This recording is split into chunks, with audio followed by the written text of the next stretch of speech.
You ask Tiger to solve. This deals with linear equations with one unknown. The final result is d equals -7/6. Let's solve it step by step.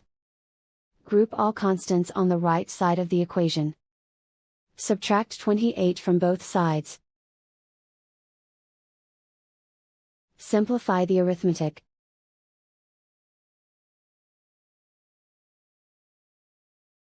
Isolate the d. Divide both sides by 24. Simplify the fraction. Find the greatest common factor of the numerator and denominator. Factor out and cancel the greatest common factor.